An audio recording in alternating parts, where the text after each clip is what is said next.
ZEE5 ಇರುವಾಗ ನೀವು ನಿಮ್ಮ ನೆಚ್ಚಿನ ಶೋಗಳನ್ನ ಎಂದಿಗೂ ಮಿಸ್ ಮಾಡಿಕೊಳ್ಳುವುದಿಲ್ಲ. ಅದು ಸಂಪೂರ್ಣ ಉಚಿತವಾಗಿ. ಕೀರ್ತನ, ನಾನು ನಿನ್ ಜೊತೆ ಮಾತಾಡ್ತಿಲ್ಲ. ಸತ್ಯ, ಯಾಕೆ ನಾವು ಬರ್ತಿದ್ದ ಹಾಗೆ ಹೊರಡ್ತಿದ್ಯಾ? ಏನ್ ನಿನ್ ಪ್ರಾಬ್ಲಮ್? ನೀನೇ ನನ್ನ ಪ್ರಾಬ್ಲಮ್. ಬೈ ದ ವೇ, ತುಂಬಾ ಖುಷಿಯಾಗಿರೋ ಹಾಗಿದೆ.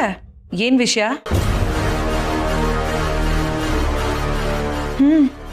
ನಿನ್ ಮುಖ ನೋಡಿದ್ರೇನೆ ಗೊತ್ತಾಗ್ತಾ ಇದೆ. ಬಸರಿ ಕಳೆ ಎದ್ದು ಕಾಣ್ತಾ ಇದೆ. ಯಾಕೆ? ನಾನು ಖುಷಿಯಾಗಿದ್ರೆ ನಿನಗೆ ನೋಡೋದಕ್ಕಾಗಲ್ವಾ? ಏನ್ ಬೇಕು ನಿನಗೆ? ನನಗೇನ್ ಬೇಕೋ ಅದನ್ನ ಕೊಡೋಷ್ಟು ದೊಡ್ಡೋಳಲ್ಲ ನೀನು. ನನಗೆ ಬೇಕಾಗಿರೋದನ್ನ ನಾನೇ ಕಿತ್ಕೋತೀನಿ. ಆ ಕೆಪಾಸಿಟಿ ನನಗಿದೆ. ಎನಿಹೌ, ಯಾವುದಕ್ಕೂ ಹುಷಾರಾಗಿರು. ಕೆಲವು ಸಂತೋಷಗಳಿಗೆ ಬಾಳಿಕೆ ಕಮ್ಮಿ.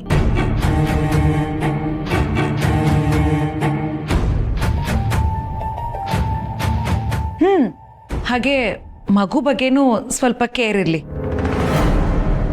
ಈ ಮನೆಯವರೆಲ್ಲ ತುಂಬಾ ಆಸೆ ಇಟ್ಕೊಂಡಿದ್ದಾರೆ, ಅದನ್ನ ಮರಿಬೇಡ.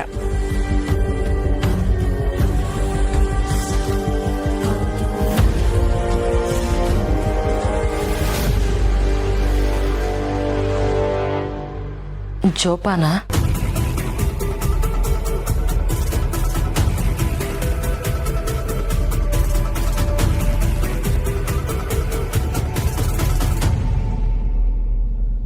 ಅಂದ್ರೆ ಈ ಕೀರ್ತನ ಜೊತೆ ಅಕ್ಕನೂ ಸೇರ್ಕೊಂಡಿದ್ದಾಳ. ಅಕ್ಕ ಬದ್ಲಾಗಿದ್ದಾಳೆ ಅಂತ ಎಷ್ಟೊಂದು ಖುಷಿ ಪಟ್ಟಿದ್ದೆ. ಆದ್ರೆ ಅವಳು ಬದ್ಲಾಗೋದೇ ಇಲ್ವಾ? ಇನ್ನು ಈ ಕೀರ್ತನ, ಅವಳಿಗೋಸ್ಕರ ನಾನು ರಾಯರನ್ನ ಎದುರಾಕೊಂಡೆ. ಅವಳು ಮಾಡಿರೋ ಎಲ್ಲಾ ತಪ್ಪುಗಳಿಗೆ ಅವರಿಂದ ಕ್ಷಮೆ ಕೊಡಿಸ್ದೆ. ತಿದ್ದಿ ಬುದ್ಧಿ ಹೇಳೋದಕ್ಕೆ ಸಾಕಷ್ಟು ಪ್ರಯತ್ನ ಪಟ್ಟೆ. ಆದ್ರೂ ಅವಳು ನನ್ನನ್ನು ಯಾಕೆ ದ್ವೇಷಿಸ್ತಾಳೆ? ದಿವ್ಯಕ್ಕ ಯಾಕೆ ಮಗು ಜೋಪಾನ ಅಂತ ಒತ್ತಿ ಒತ್ತಿ ಹೇಳಿದ್ಲು? ಅವಳಿಗೆ ನನ್ನ ಮಗು ಮೇಲೆ ಕಣ್ಣಿದ್ಯಾ?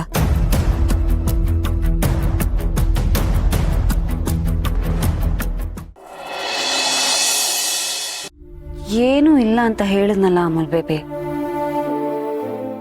ಇದೊಂಥರ ಹೊಸ ಫೇಸ್ ಅಲ್ವಾ?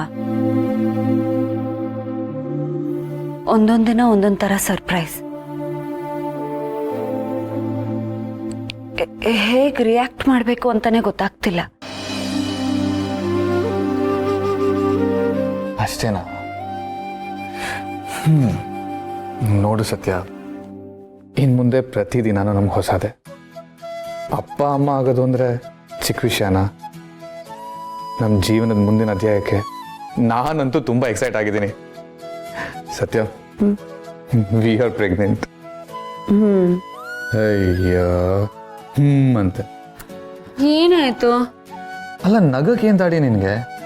ಒಂದ್ ಕೆಲ್ಸ ಮಾಡ್ತೀನಿ, ಜೋಕರ್ ವೇಷ ಹಾಕೊಂಬ ನಿನ್ ಮುಂದೆ ಕುಣಿತೀನಿ, ಅವಾಗಾರು ನಗ್ತ್ಯಾ? ಅಪ್ಪ ದೇವ್ರೆ, ಕಾರ್ತಿಕ್, ನಿನ್ ಜೀವನ ಧನ್ಯ ಆಯ್ತು. ನೀನ್ ಹೆಂಡತಿ ನಗ್ತಾ ಇದ್ದಾಳೆ.